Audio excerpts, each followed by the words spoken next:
Hello बच्चों, नमस्कार। मैं सूर्यभान सर, आपका जेई केमिस्ट्री चैनल में बहुत बहुत स्वागत है। तो आज हम लोग क्लास 12 फिजिकल केमिस्ट्री स्टार्ट करेंगे। नया चैप्टर सरफेस केमिस्ट्री। क्लासरूम में हम लोग सॉल्यूशन चैप्टर पढ़ रहे हैं और सॉल्यूशन चैप्टर अब कंप्लीट होने वाला है। तो उससे पहले कि आज हम लोग स्टार्ट करेंगे सरफेस केमिस्ट्री, जिसका हिंदी होता है पृष्ठ रसायन। पृष्ठ रसायन। तो सबसे पहले आपसे एक रिक्वेस्ट करूंगा कि आप नए हैं तो इस चैनल को सब्सक्राइब करें और अपने दोस्तों के साथ शेयर खूब करें। क्लियर? तो देखिए, आज हम लोग पढ़ने जा रहे हैं सरफेस केमिस्ट्री, पृष्ठ रसायन। मतलब कि सबसे पहले वर्ड नाम आ रहा है यहाँ पर पृष्ठ। What is surface? सरफेस क्या है? तो सरफेस क्या है? जैसे मान लीजिए ये ठोस है या द्रव, कोई पदार्थ है और इस पदार्थ के सबसे टॉप लेयर ये है ना, इसी टॉप लेयर को हम लोग क्या कहते हैं? सरफेस कहते हैं। जैसे मान लीजिए ये पदार्थ है, अब इस सब्सटेंस का, पदार्थ का सबसे ऊपरी परत ये है ना, तो इस ऊपरी परत को हम लोग क्या कहते हैं? पृष्ठ कहते हैं, माने कि सरफेस कहते हैं। The top layer of any substance is called surface. किसी भी पदार्थ के सबसे ऊपरी परत को सरफेस माने कि पृष्ठ कहा जाता है। ठीक है, तो पृष्ठ हम लोग समझ गए क्या है, सरफेस क्या है। तो किसी पदार्थ के सबसे ऊपरी परत को पृष्ठ कहा जाता है। उसके बाद हम लोग डिफाइन करेंगे पृष्ठ रसायन, मतलब कि सरफेस केमिस्ट्री क्या है। What is surface chemistry? तो सरफेस केमिस्ट्री नाम से ही क्लियर है कि रसायन शास्त्र, दैट मीन्स केमिस्ट्री की वह महत्वपूर्ण शाखा जिसके अंतर्गत हम लोग किसी पदार्थ के सतह पर होने वाली परिघटनाओं के बारे में अध्ययन करेंगे, टॉप लेयर के बारे में अध्ययन करेंगे। वही क्या कहलाता है? पृष्ठ रसायन, दैट मीन्स सरफेस केमिस्ट्री कहलाता है। तो यहाँ पर लिखा गया है सरफेस केमिस्ट्री क्या है कि रसायन विज्ञान की वैसी शाखा जिसके अंतर्गत हम पृष्ठ पर होने वाली परिघटनाओं के बारे में अध्ययन करते हैं, सरफेस केमिस्ट्री कहलाता है। हमको लगता है कि आप समझ रहे हैं पृष्ठ क्या है, सरफेस केमिस्ट्री मतलब क्या अध्ययन करना है। क्लियर? अब एक टर्म, इस सरफेस केमिस्ट्री में कुछ टर्मोलॉजी है, तो पहले हम लोग टर्मोलॉजी को क्या करेंगे? कवर अप करेंगे। और जब टर्मोलॉजी कवर हो जाएगा तो चैप्टर खुद ब खुद एकदम आसान हो जाएगा। और इस सरफेस केमिस्ट्री चैप्टर में क्लास 12 फिजिकल केमिस्ट्री के पार्ट है। हमने आपको बताया था क्लास में कि हम कोऑर्डिनेशन केमिस्ट्री पढ़ाएंगे या सोल्यूशन चैप्टर में ही हम आगे कंटिन्यू करें, तो लेकिन सोचे कि ये कोई न्यूमेरिकल पार्ट वाला चैप्टर है नहीं। सरफेस केमिस्ट्री न्यूमेरिकल बहुत कम आएगा, एक आध दो थ्योरी है जिसके बेसिस पर न्यूमेरिकल आएंगे। ठीक है ना? तो इस चैप्टर, ये जो चैप्टर है एकदम मतलब फिनोमिना, मतलब इंफॉर्मेशन बेस्ड चैप्टर है, इसलिए हमने सिलेक्ट किया इस सरफेस केमिस्ट्री को, ताकि हम लोग सरफेस केमिस्ट्री आसानी से यूट्यूब के माध्यम से पढ़ लेंगे और क्लास में न्यूमेरिकल पार्ट वाला को कवर कर लेंगे। तो ये हमने हमारे माइंड में क्लिक हुआ एकाएक, तो सोचा कि हमने कि सरफेस केमिस्ट्री ही अच्छा रहेगा, बेहतर रहेगा हम लोग के लिए, क्योंकि इसमें न्यूमेरिकल पार्ट पढ़ना ही नहीं है हमको, बहुत कम है न्यूमेरिकल पार्ट। क्लासरूम में न्यूमेरिकल पार्ट वाला चैप्टर पढ़ेंगे। क्लियर? तो ध्यान रहे। तो अब इसके बाद एक टर्म आता है अधिशोषण, जिसको इंग्लिश में कहते हैं एड्जॉर्प्शन। अधिशोषण माने कि एड्जॉर्प्शन, मतलब जब पदार्थ के, ये मान लीजिए ये पदार्थ है और इस पदार्थ पर कोई दूसरा पदार्थ आकर के इकट्ठा हो। मान लीजिए बाबू मेरे धूलकण आकर के इकट्ठा हो, तो धूलकण आकर के इकट्ठा होगा तो एक ही परत चढ़ेगा। ज्यादा दिन तक छोड़ दीजिए तो कई परत इस पर धूलकण आकर के क्या हो जाएंगे? इकट्ठा हो जाएंगे। तो किसी पदार्थ के सतह पर दूसरे पदार्थ की सांद्रता बढ़ती हो, आकर के क्या होती है? इस पर मतलब अधिशोषित होती हो, तो इसी को हम लोग एड्जॉर्प्शन कहते हैं।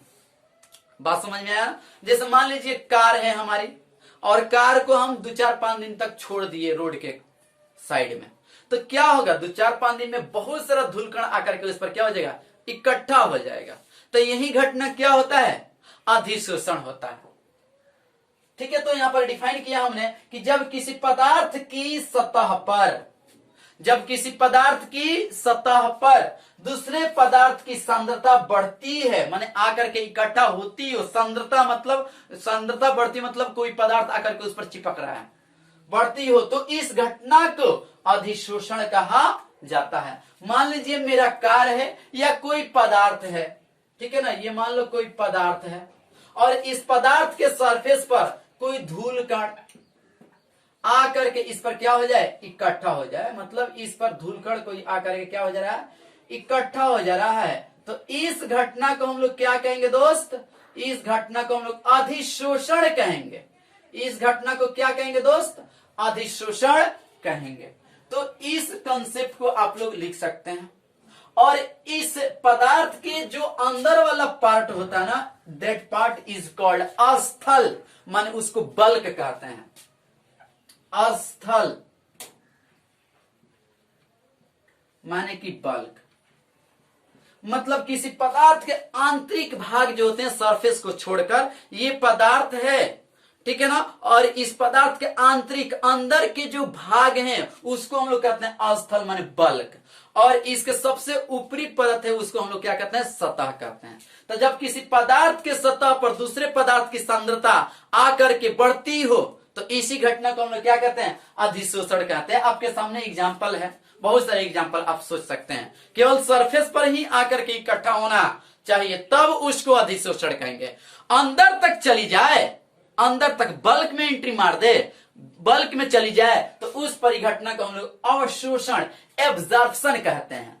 तो एब्जॉर्प्शन की फिनोमिना क्या है, तो जब किसी पदार्थ के सर्वत्र भाग में, पूरे भाग में, अंदर भी और सरफेस पर भी, पूरे भाग में दूसरे पदार्थ की सांद्रता बढ़े तो उस परिघटना को हम लोग कहेंगे अवशोषण, मतलब एब्जॉर्प्शन।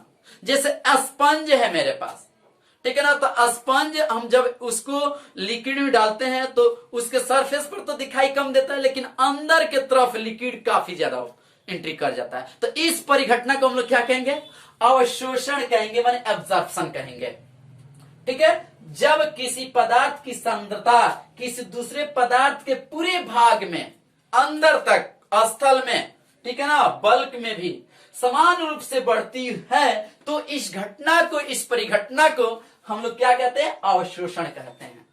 जैसे मान लीजिए ये आपका कोई पदार्थ है, ठीक है ना, और ये आपको पता है कि बल्क है, स्पष्ट ना। तो यहां पर आने वाला अदर सब्सटेंस, पदार्थ, कण इसमें एंट्री मार जाए, अंदर में एंट्री मार जाए तो ये परिघटना, ये फिनोमिना क्या कहलाएंगे दोस्त, ये फिनोमिना आपका कहलाएंगे अवशोषण। आई होप कि आप कंसेप्ट समझ रहे हैं, ठीक है। अब एक टर्म है शोषण माने सर्पशन, शोषण माने कि सर्पशन। देखो शोषण क्या है, जब अधिशोषण और अवशोषण, अधिशोषण और अवशोषण की घटना साथ साथ होए, एक साथ होए तो उसको हम लोग क्या कहेंगे, शोषण कहेंगे, सर्पशन कहेंगे। जब अधिशोषण अवशोषण की घटना साथ साथ होए, साइमल्टेनियसली होए तो उसको हम लोग कहेंगे सर्पशन, दैट मीन्स शोषण कहेंगे। तो वही बात लिखा गया, जब अधिशोषण एवं अवशोषण की घटना साथ साथ होती है तो इसे सम्मिलित रूप से शोषण कहा जाता है। आई होप कि जितना भी टर्म आपको समझाया गया, बताया गया, पूरा 100% क्लियर है और याद भी हो गया होगा आपको, ठीक है ना। तो आप इतना नोट करें या इसका आप शॉर्ट स्क्रीन ले ले, ये डायग्राम लिखना है, बनाना है ताकि कंसेप्ट क्लियर रहे हमेशा। बाद में रिवीजन करते वक्त एकदम आपको देखकर, पिक्चर देख करके हम लोग समझ जाए, ताकि स्टेटमेंट नहीं, ठीक है। लिखिए इसको,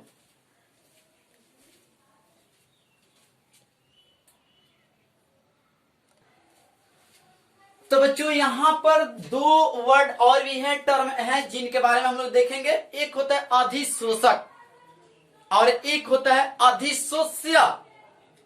अधिशोषक पदार्थ क्या है और अधिशोष्य पदार्थ क्या है, ध्यान दीजिएगा। जैसे ये पदार्थ है, ठोस अवस्था में है और इस पदार्थ पर कोई दूसरा पदार्थ आकर के जुड़े, कोई गैस या कोई कण आकर के इससे चिपके, तो इस ठोस को हम लोग अधिशोषक कहेंगे। और आने वाला जो पदार्थ आकर के इस पर इकट्ठा हो रहा है तो ये आने वाला पदार्थ अधिशोष्य कहलाता है।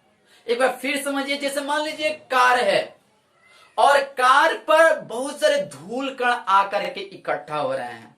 तो धूल कण आकर के इकट्ठा हो रहा है कार पर, तो कार अधिशोषक कहलाएगा। और आने वाला पदार्थ जो जुड़ रहा है उसको हम अधिशोष्य कहेंगे। हमको लगता है क्लियर है तुमको। चलिए ध्यान दीजिएगा, अधिशोषक एड्जॉर्बेंट, अधिशोषक माने कि एड्जॉर्बेंट क्या है? वह ठोस या द्रव। ध्यान रहे, अधिशोषक ठोस नहीं तो द्रव होता है, गैस नहीं होता है। क्लियर? तो अधिशोषक माने एड्जॉर्बेंट वह ठोस या द्रव जिसकी सतह पर कोई दूसरा पदार्थ, जिसकी सतह पर कोई दूसरा पदार्थ आकर जुड़ता है तो वह ठोस या द्रव क्या कहलाता है? अधिशोषक कहलाता है। जैसे मान लीजिए ये मेरे पास एक पदार्थ है और इस पदार्थ के सतह पर कोई क्या हो रहे हैं? अन्य पदार्थ आकर के जुड़ रहे हैं। अन्य पदार्थ आकर के क्या हो रहे हैं बाबू? जुड़ रहे हैं। तो ये पदार्थ जो है, ये जो तुमको पदार्थ दिख रहा है, इसको हम लोग कहेंगे अधिशोषक, एड्जॉर्बेंट कहेंगे। और ये जो आकर के इकट्ठा हो रहा है तो ये पदार्थ अधिशोष्य कहलाएगा। क्या कहलाएगा? एड्जॉर्बेंट कहलाएगा। आई होप की कंसेप्ट समझ गए। तो नेक्स्ट है अधिशोष्य, एड्जॉर्बेट, एड्जॉर्बेट, एड्जॉर्बेट क्या है? तो अधिशोषक ये है, अधिशोषक के सतह पर जो पदार्थ आकर के इकट्ठा होता है, जुड़ता है, यही पदार्थ अधिशोष्य एड्जॉर्बेट कहलाता है। अधिशोषक के सतह पर आकर जुड़ने वाली पदार्थ अधिशोष्य कहलाता है। माने कहने का अर्थ है कि मान लीजिए ये मेरे पास कोई पदार्थ है, ठोस या द्रव। ध्यान रहे, अधिशोषक हमेशा क्या हो सकता है? ठोस और नहीं तो द्रव हो सकता है, गैस नहीं होता है। तो तू बताओ कि यहां पर ये कोई कण है और ये अधिशोषक सतह है, चूंकि इसी पर आकर के इकट्ठा होगा, तो ये है अधिशोषक। और इस अधिशोषक के सतह पर ये पदार्थ आकर के कुमिलेट हो रहा है, माने कि इकट्ठा हो रहा है। तो ये जो पदार्थ है ना, ये पदार्थ, यही पदार्थ अधिशोष्य होते हैं, अधिशोष्य कहलाते हैं, एड्जॉर्बेट कहलाते हैं। हमको लगता है समझ में आ गया आपको, 100% याद भी हो गया होगा। तो वही बात जो हमने समझाया वो बात को हम लोग एरो के निशान देके लिखेंगे कि अधिशोषक प्राय ठोस या द्रव होते हैं। अधिशोषक जो होता है ना, ठोस या द्रव होता है, क्योंकि गैस का सरफेस नहीं होता, द्रव का सरफेस होगा और नहीं तो ठोस का सरफेस होगा।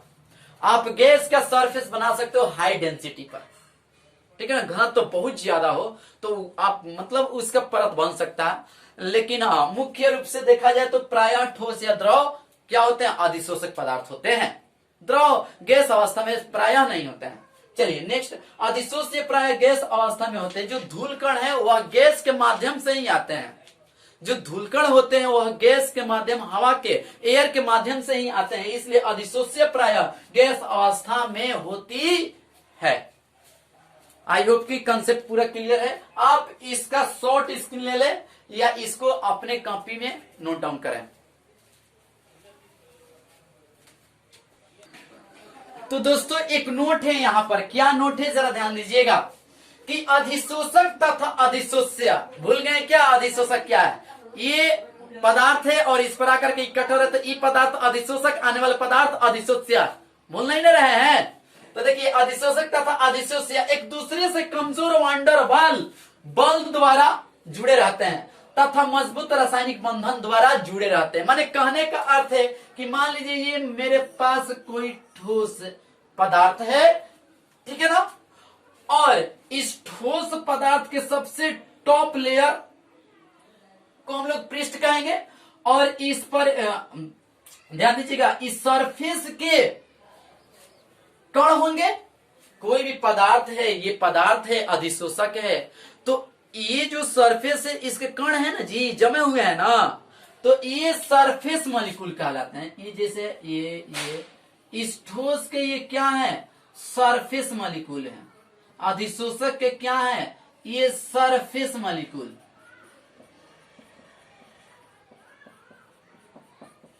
ठीक है, और ये बहुत सारे इसके अंतर्गत बल्क में कण है ना, तो इसको हम लोग बल्क मॉलिक्यूल कहते हैं, स्थल अणु बल्क मॉलिक्यूल कहेंगे। अब ध्यान दीजिएगा कि ये जो सरफेस मॉलिक्यूल है इसमें जो फोर्स लगेगा नीचे की तरफ लगेगा, साइड में लगेगा, इस साइड में लगेगा, लेकिन ऊपर फोर्स लगेगा नहीं लगेगा। इसलिए इस सरफेस मॉलिक्यूल पर अनबैलेंस फोर्स ऑफ अट्रैक्शन होता है, बैलेंस नहीं होता है, यूनिफॉर्म नहीं होता है। तो यहां पर अनबैलेंस फोर्स ऑफ अट्रैक्शन के द्वारा सरफेस मॉलिक्यूल होते हैं। तो ये बैलेंस करने के लिए दूसरे कण को क्या करते हैं, अट्रैक्ट करते हैं ताकि ये बैलेंस हो जाए। इसलिए अधिशोषण की घटना होती है।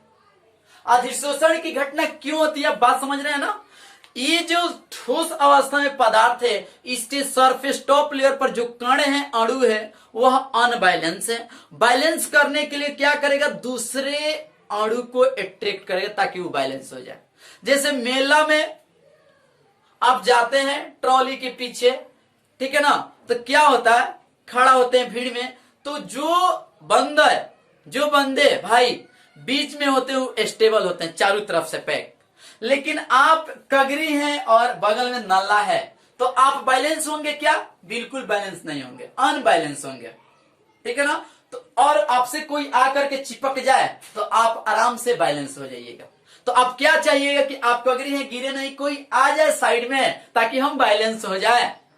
तो वही चीज है कि ये जो ठोस अवस्था वाला अधिशोषक है इसके सरफेस मॉलिक्यूल जो है अनबैलेंस फोर्स ऑफ अट्रैक्शन के द्वारा जुड़े होते हैं। और जब अनबैलेंस सरफेस के द्वारा जुड़े रहते हैं, अट्रैक्शन के द्वारा जुड़े, तो ये क्या चाहेगा कि दूसरे पदार्थ आकर के जुड़ जाए, इकट्ठा हो जाए। इसलिए अधिशोषण की प्रक्रिया होती है, अधिशोषण की प्रक्रिया होती है। लेकिन जो बल्क मॉलिक्यूल है, इधर से भी बैलेंस, इधर से भी बैलेंस, बैलेंस मतलब चारों तरफ से यूनिफॉर्म बल लगेगा, मतलब balance force of attraction, balanced force of attraction लगता है। क्लियर। अब देखिए ना, यहां पर बात क्या समझना है, ये नोट को हम लोग को समझना है कि अधिशोषक तथा अधिशोष्य एक दूसरे से कमजोर वांडरवाल आकर्षण बल द्वारा मजबूत रासायनिक बंध द्वारा जुड़े रहते हैं तथा मजबूत रासायनिक बंध द्वारा जुड़े रहते हैं। मतलब कहने का अर्थ है, मान लीजिए कार है, ठीक है ना, और कार पर जो अधिशोष्य पदार्थ आकर के इकट्ठा हो रहा है, चाहेंगे तो उसको ऐसे झाड़ करके या फूंक करके उस धूलकण को हम लोग साइड कर सकते हैं, ठीक है ना। तो मजबूत बंधन के द्वारा जुड़ा था क्या, अधिशोषक और अधिशोष्य पदार्थ एक दूसरे से मजबूत बल के द्वारा जुड़ा रहता है, नहीं, एकदम कमजोर वांडरवाल बल के द्वारा जुड़ा रहता है। लेकिन वही चीज कोई गैस आकर के जुड़ जाए, मतलब लोहा पर गैस आकर के जुड़े, तो वह क्या हो जाए, जंग लग जाएगा। अब उस जंग को फूंक करके हम हटा सकते हैं क्या, नहीं हटा सकते। क्यों, क्योंकि वहां पर लोहे के परत पर जो ऑक्सीजन गैस आकर के जुड़ा है, उससे रिएक्शन किया है, वह कॉम्बिनेशन है, बॉन्ड बनाया है, रासायनिक बंधन कहेंगे उसको, जिसको हम लोग, जो एकदम स्ट्रांग हो उसको हम लोग हटा नहीं सकते हैं, ये हवा देकर के हटा नहीं सकते हैं। तो वही बात लिखा गया, जब रासायनिक बंधन बनेगा अधिशोष्य और अधिशोषक पदार्थ के बीच, तो वह मजबूत बनेगा।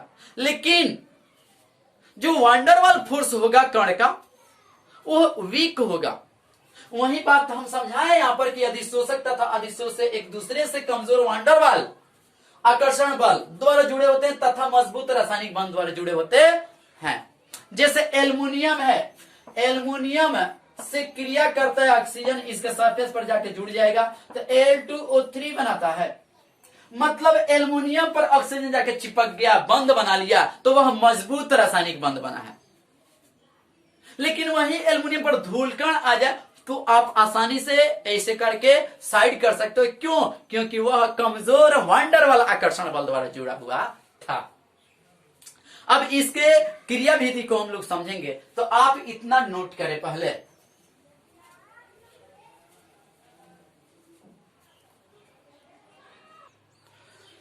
तो तो बच्चों इसकी क्रिया विधि को समझते हैं। दैट मीन्स मैकेनिज्म ऑफ अधिशोषण की क्रिया विधि, मैकेनिज्म ऑफ एब्जॉर्प्शन, अधिशोषण की क्रिया विधि, अधिशोषण की क्रिया विधि को हम लोग देख रहे हैं। हमने आपको बताया कि मान लीजिए ये अधिशोषक पदार्थ है और अधिशोषक पदार्थ के टॉप लेयर पर ये अणु है जिसको हम लोग सरफेस मॉलिक्यूल कहते हैं। तो क्यों कोई कण आकर के इस पर एक्युमुलेट होता है, क्यों इकट्ठा होता है, क्यों अधिशोषण की घटना होती है?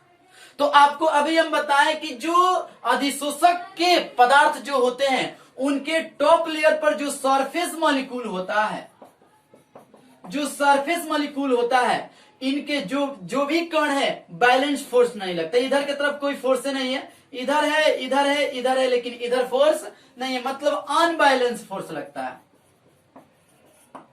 अनबैलेंस फोर्स ऑफ अट्रैक्शन लगता है। लेकिन जो बल्क में है चारों तरफ से, सर्वत्र भाग से समान रूप से यूनिफॉर्स बोल लगता है, माने बैलेंस से फोर्स ऑफ अट्रैक्शन होता है। तो आप बताइए, अभी हम कहानी बताए हैं मेला वाला, ठीक है ना। यदि ट्रॉली के पीछे है, भीड़ लगल है, आप साइड में हैं, तो आप सरफेस अणु है अधिशोषक के, तो आप अपने आप को अनबैलेंस महसूस करिएगा। क्या चाहिए कि कोई दूसरा आदमी आकर के हमसे क्या हो जाए, चिपक जाए, जुड़ जाए, ताकि हम नाला में गिरने से बचे। एकदम सेम फिनोमिना वही होती है। तो ये क्या चाहेगा, अनबैलेंस्ड है, असंतुलित बल है चारों तरफ से, तीन तरफ से तो बल है, ऊपर से नहीं है। तो ये क्या चाहिए कि दूसरा कोई कण आकर के हमसे अटैच्ड हो जाए, जुड़ जाए, चाहेगा ना, चूंकि ये अनबैलेंस्ड है। तो जब चाहेगा तो ये जो घटना होगी क्या होगी, अधिशोषण की घटना होगी। लेकिन जो बल्क मॉलिक्यूल है ये तो भाई बैलेंस फोर्स ऑफ अट्रैक्शन द्वारा सक्रिय है, तो वो एकदम स्टेबल है। अब देखिए वही चीज लिखे हैं जो हमने समझाया कि अधिशोषण की क्रिया विधि में क्या समझाया हमने इसको, और वही बात लिखा गया कि यह इस प्रक्रिया पर आधारित है कि अधिशोषण में बाहरी सतह के कण अलग अलग व्यवस्था में होते हैं। मतलब ये भाई जो अधिशोषक पदार्थ है, ठीक है ना, इस पर फोर्स और इस पर फोर्स एकदम अलग अलग है। ये बैलेंस्ड है, ये अनबैलेंस है, अलग अलग अवस्था में होते हैं। अधिशोषक के अंदर के कण, अधिशोषक के अंदर के कण के बीच सभी बल पूर्ण रूप से बैलेंस रहते हैं। जो ये अधिशोषक के अंदर बल्क वाला जो कण है ये चारों तरफ से यूनिफॉर्म फोर्स लगा है, यूनिफॉर्म है, ठीक है ना, संतुलित बल लगा है। लेकिन सतह पर उपस्थित बाहरी कण चारों तरफ से परमाणु या अणु द्वारा नहीं घिरे होते हैं और इनके बीच अनबैलेंस्ड फोर्स ऑफ अट्रैक्शन लगते हैं। इसलिए अधिशोषण की प्रक्रिया होती है, मतलब जिसके कारण अधिशोषण होते हैं। तो ये था क्रिया विधि। कुछ महत्वपूर्ण पॉइंट्स है इसमें, हम लोग देखेंगे, इसको आप नोट डाउन कर लें।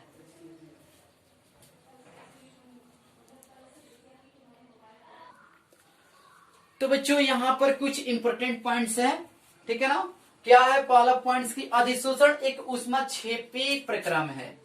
ये एक्सोथर्मिक प्रोसेस होता है। कैसे, मान लीजिए ये पदार्थ है और इस अधिशोषक पदार्थ के सतह पर कोई दूसरा पदार्थ आकर के इकट्ठा होगा, तो आकर के इससे टकराएगा, और जब आकर के इससे टकराएगा तो कुछ ना कुछ अमाउंट में इसकी एनर्जी क्या होगी, रिलीज होगी, कुछ एनर्जी निकलेगी जो हमें महसूस नहीं होगा, हमको पता नहीं चलेगा, ठीक है ना। तो कोई भी चीज कोलिजन करता है ना, टकराता है, आराम से आकर के बैठे या तेजी से आकर के बैठे, तो कुछ एनर्जी रिलीज होती है, निकलती है। और किसी सिस्टम से एनर्जी निकलना एक्सोथर्मिक प्रोसेस, उसमें छेपी की परिघटना कहलाती है। एक्सो, देखिएगा टर्म एक्सोथर्मिक, थर्म मतलब होता है ताप, एनर्जी, हीट, और एक्सो ई मतलब एनर्जी, जो मतलब निकल जो, मतलब एक्सोथर्मिक प्रोसेस क्या है, जब किसी सिस्टम से एनर्जी निकले, एनर्जी लेस हो, घटे, तो हम कहेंगे ऊष्माक्षेपी प्रक्रम है। तो वही चीज है, कोई पदार्थ है और इस पर आकर कोई चीज बैठ रहा है, टकराएगा तो कोलिजन होगा, तो थोड़ा सा एनर्जी निकलेगा या कितना भी एनर्जी निकले, तो वह प्रोसेस क्या होगा, एक्सोथर्मिक माने ऊष्माक्षेपी। इसलिए इसका डेल्टा एच जो होगा वह निगेटिव होगा, क्योंकि उसका एनर्जी घट गया है। तो वही चीज है, अधिशोषण एक ऊष्माक्षेपी प्रक्रम है, इसीलिए delta H equal to negative, इसका डेल्टा एच क्या होगा, निगेटिव होगा। क्लियर। अब देखो नेक्स्ट, गैसों की अणुओं की गतिकी, काइनेटिक, गैसों की अणुओं की गतिकी स्वतंत्रता कम हो जाती है। अब मान ले मेरे भाई गैस के अणु है, धूलकण है, पूरा एकदम रेंडम में है, एकदम काइनेटिक एनर्जी उसके पास है, पूरा एकदम गति में है, ठीक है ना। और आकर के जब इस पर इकट्ठा होगा धूलकण, तो उसकी स्वतंत्रता, फ्रीडम जो थी, वह गति में जो था वह क्या हो गया, कम हो गया। क्या हो गया, कम हो गया। दैट मीन्स उसका एंट्रोपी डेल्टा एस घट गया, माने कि वो भी क्या होगा, निगेटिव होगा। तो वही चीज है, गैसों की अणुओं की गति की स्वतंत्रता कम हो जाती है, इसलिए delta S negative. Delta S क्या है, इसको हम लोग कहते हैं एंट्रोपी, और ये एंट्रोपी संख्या पर डिपेंड करता है या गति पर डिपेंड करता है। संख्या बढ़ेगा तो डेल्टा एस पॉजिटिव, घटेगा तो डेल्टा एस निगेटिव। गतिकी बढ़ेगा माने कि पॉजिटिव डेल्टा एस, घटेगा माने कि निगेटिव। मतलब किसी भी फिजिकल लाइन में, फिजिकल क्षेत्र में घटे तो एंट्रोपी भी घटेगी, माने कि निगेटिव होगी। स्पष्ट ना। ये हम लोग पढ़े थर्मोडायनेमिक्स केमिस्ट्री में, क्लास 11th में, ये सारी बातें आपको बताई गई है। नेक्स्ट देखिएगा, अधिशोषण एक स्वतः प्रक्रम है। जब ये अधिशोषक पदार्थ है और अधिशोष्य पदार्थ आकर के इकट्ठा होता है, क्या उसको हम लोग ला करके इकट्ठा करते हैं कि वह अपने आप आता है, अपने आप आता है ना, स्वतः आता है, अपने आप आता है। और अपने आप आएगा मतलब यहां पर डेल जी जो होगा क्या होगा, निगेटिव होगा। तो वही चीज लिखा है, अधिशोषण एक स्वतः प्रक्रम है, मतलब अपने आप की घटना करती है, इसलिए delta G Gibbs free energy negative होगा। डेल्टा जी जो है इसको हम लोग कहते हैं गिब्स फ्री एनर्जी, ठीक है ना। और ये इंट्रोपी होता है, डेल्टा एच है ऊष्माक्षेपी मतलब का सिंबल है, हीट का, ठीक है ना। आप इसको नोट करें। अभी हम लोग देखेंगे अधिशोषण एवं अवशोषण में अंतर को देख लेते हैं। एग्जाम में 2 नंबर के पूछे जाते हैं, अधिशोषण और अवशोषण में अंतर स्पष्ट करें, नोट करें।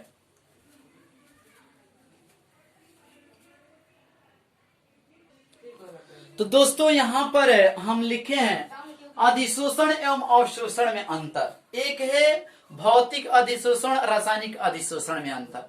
तो वो चीज हम लोग नहीं देख रहे हैं अभी, हम लोग देख रहे हैं अधिशोषण और अवशोषण में अंतर। इंपोर्टेंट 2 नंबर के क्वेश्चन पूछे जा सकते हैं, तो ज्यादा कुछ समझने की जरूरत नहीं है, आपको पता है अधिशोषण और अवशोषण। अधिशोषण में क्या था कि अधिशोषक के सतह पर आकर के इकट्ठा होने की प्रक्रिया क्या कहलाता था, अधिशोषण कहलाता था। अवशोषण में आने वाला जो पार्टिकल था सरफेस के साथ साथ मतलब बल्क में भी प्रवेश कर जाता था, जैसे स्पंज। ये एग्जांपल लेकर के हम लोग समझे थे। तो अधिशोषण यह सतही घटना है, मतलब यह सतह पर आकर के कोई दूसरे पदार्थ की सांद्रता बढ़ती है तो उसको हम लोग अधिशोषण कहते हैं, मतलब यह सतही घटना है। लेकिन यह आंतरिक सतह की घटना है, बल्क में चली जाती है पार्टिकल, ठीक है ना। नेक्स्ट, यह तीव्र प्रक्रम है, यह धीमी प्रक्रम है। धूलकण आकर के इकट्ठा होना या गैस का क्या होना, सतह पर चिपकना, ये बहुत तेजी से होती है।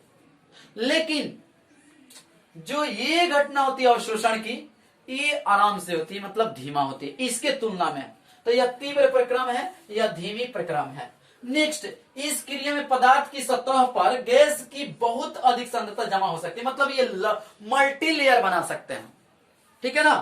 तो इसमें जो है धूलकण आकर के बहुत ज्यादा इकट्ठा हो सकता है, कई परत इकट्ठा हो सकता है।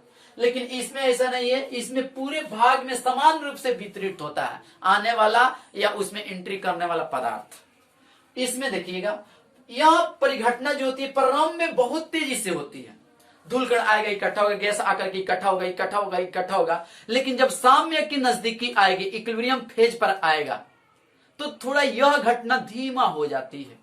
तो वही चीज लिखा गया कि प्रारंभ में तीव्र एवं बाद में मतलब साम्य के नजदीक आए तो धीमा हो जाती है। और इसमें देखिए ना, एक समान दर से होता है, इस घटना में एक समान दर से ये प्रक्रिया होती है। तो ये अंतर था, 3 अंतर इंपोर्टेंट है, 4 ध्यान में रखिएगा। आ जाए एग्जाम में तो आप लोग लिख सकते हैं। तो आज हम लोग क्लास 12th के लिए सरफेस केमिस्ट्री, एक छोटा यूनिट है ये, और ये न्यूमेरिकल पार्ट नहीं है ये चैप्टर, इसलिए हमने सोचा कि इसको यूट्यूब के माध्यम से हम लोग कवर करेंगे। ज्यादा क्लास भी नहीं लगेंगे और आसानी से हम लोग आसानी से समझ जाएंगे। इंफॉर्मेशन बेस्ड ये क्या है चैप्टर है surface chemistry class 12 physical chemistry. तो चलिए हम लोग नेक्स्ट लेक्चर में मिलेंगे। धन्यवाद।